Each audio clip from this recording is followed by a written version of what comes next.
Hi, it's Edward, back with another video. Please take a moment to click the thumbs up button below and consider subscribing to the channel. Please also share this video with your friends. Thank you for your support. Today, I read several financial news articles. I've included links to the articles in the description below.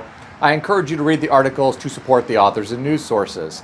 As a private American citizen, I'd like to report and share my transformative thoughts through commentary regarding small sections of these articles that are of public interest.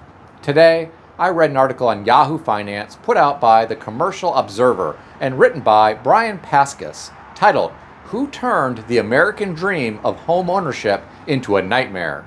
The author of this article referenced Vanessa Perry, the Vice Dean of George Washington University School of Business, who said, "We have to start planning for 1/3 of adult households to remain renters.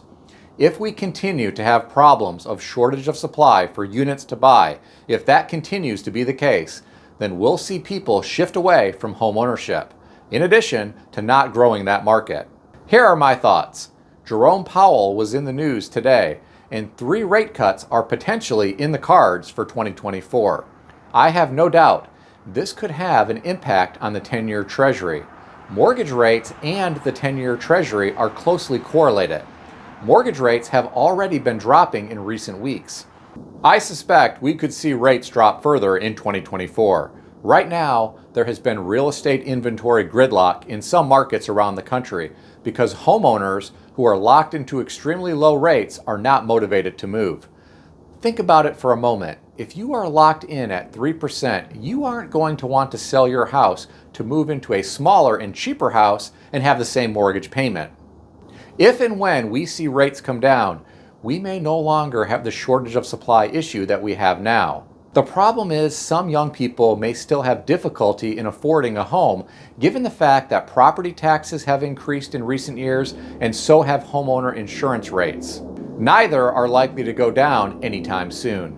These impact your total payment when you finance a home and how much you can afford to buy.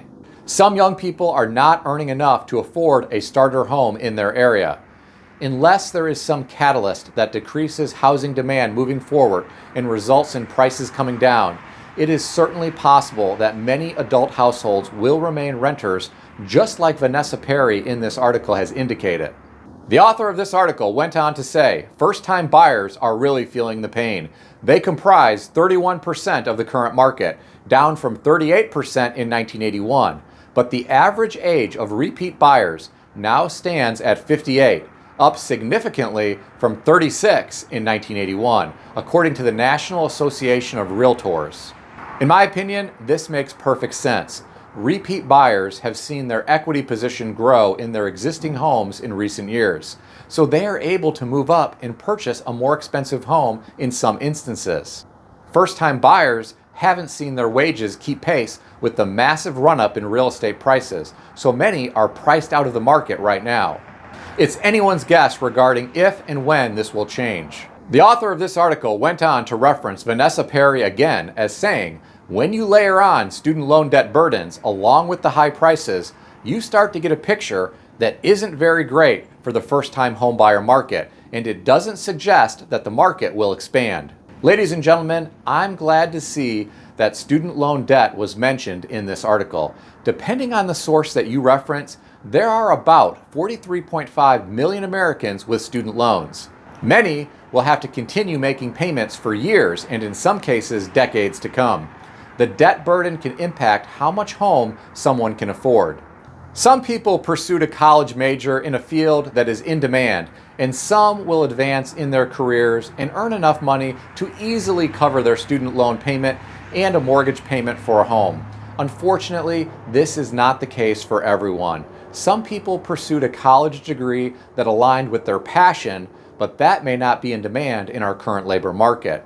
I am sure all of you know someone who has a lot of student loan debt who is underemployed in the labor market. It may take a lot longer for people like this to purchase their first home, unless they can get financial help from their parents or another family member. While some young people, like I have described, may struggle to purchase a new home, institutional buyers don't appear to be losing their appetite for residential properties. The author of this article said institutional owners are expected to control 7.6 million single-family rental homes by 2030, which could be more than 40% of the single-family rental market according to MetLife. In my opinion, the good news is that institutional investors tend to purchase certain types of homes in certain areas.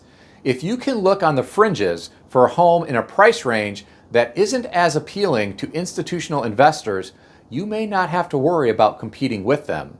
I read some of the comments beneath this article, and I found some of them to be very interesting.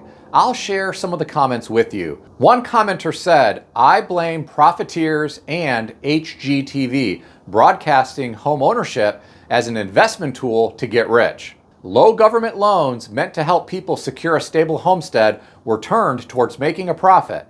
They keep turning low and middle income housing into high income housing. They'll keep doing it until the bubble bursts or the middle class is destroyed." The next commenter said, "We need policies to prioritize owner-occupied homes, raise taxes on individuals and corporations that have 10 plus properties, increase every year over a 5-year period to give time to transition, make it more profitable to invest elsewhere, limit foreign owners." The next commenter said, "We could blame the Fed. Near zero interest rates for a decade or so made it easy for home prices to rise, and they haven't come down yet." What do you think about all this? Share your thoughts in the comments section below. Here in America, there are those who have a home and those who may never own one. When it comes to real estate, you could say it is the haves and the have-nots. Those who haven't seen their wages keep pace with inflation here in America are struggling in some cases. Those who were fortunate enough to buy assets years ago may have actually benefited from recent inflation.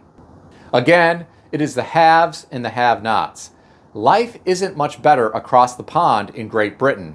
I read an article today on CNN.com written by Hannah Ziahati titled, "Britain is Broken. Dire Poverty Could Usher in Victorian-Era Inequality." According to the author, the most disadvantaged people in the United Kingdom are no better off than they were 15 years ago, according to a new report which finds yawning gap between those who can get by and those stuck at the bottom. The author of this article references Sophia Warringer, the Deputy Policy Director at the Center for Social Justice, as saying, "The UK risks sliding back into the two nations of the Victorian era, marked by a widening gulf between mainstream society and a poverty-stricken underclass." Ladies and gentlemen, let me ask you a question. Do you think this sounds different than what we are witnessing before our eyes here in the United States of America? The working poor here in America are struggling, and the middle class isn't faring much better in many cases. The author of this article went on to say the Victorian age, which covered the second half of the 19th century, was a time of extreme social inequality. The working class faced brutal living conditions with little access to clean water, food, and sanitation, and with very little opportunity to improve their lives. Poverty is becoming similarly entrenched in the modern Britain and argues that a lack of money is only one of several drivers of disadvantage. Family breakdown, addiction, joblessness, serious personal debt, and educational failure are cited as other key causes.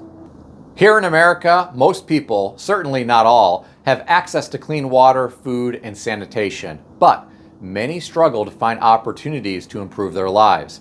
Just like in Britain, people here in America are struggling with serious personal debt.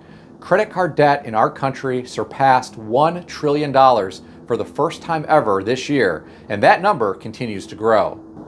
Everyday Americans continue to take on higher levels of debt across the board, including but not limited to mortgage debt, vehicle debt, student loan debt, and most recently, buy now, pay later debt. The author of this article referenced educational failure in Britain. This is a problem in some areas of the United States as well. Some politicians have embraced charter schools as the answer as opposed to fixing public schools. The most powerful quote from this article came from a recent report put out by the Center for Social Justice, an independent think tank. Here is the quote: "For too many, Britain is broken, and the gap between the haves and the have-nots is in danger of becoming a chasm." Ladies and gentlemen, I worry the gap between the haves and the have-nots here in America may also widen to the size of a chasm. I'm curious if you think we are headed in that direction. Share your thoughts in the comment section below. Some people here in America don't want to become a have-not, so they are relying on credit cards to maintain their standard of living, even if that means requesting a credit card limit increase. I read an article today on Yahoo Finance put out by USA Today and written by Medora Lee titled "More People Are Asking for and Getting Credit Card Limit Increases. Here's Why." According to the author, with the holidays in full swing, more shoppers are requesting increased credit limits as lenders get stingier about issuing them new cards, experts say.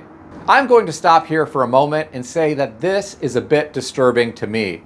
I hate to see people going further into debt to pay for their holiday purchases. At some point, this debt could become unmanageable.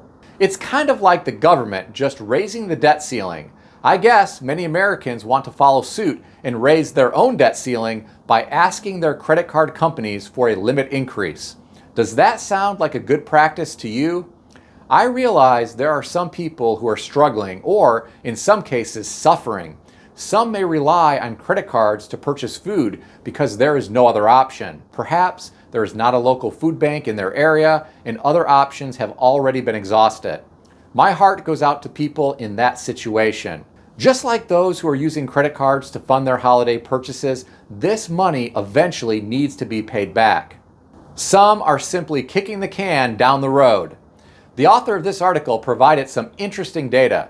For 2023 overall, the application rate for higher credit limits increased to 14.4% from 11.5% in 2022, with the largest increase seen among consumers with credit scores under 680, the Federal Reserve Bank of New York said.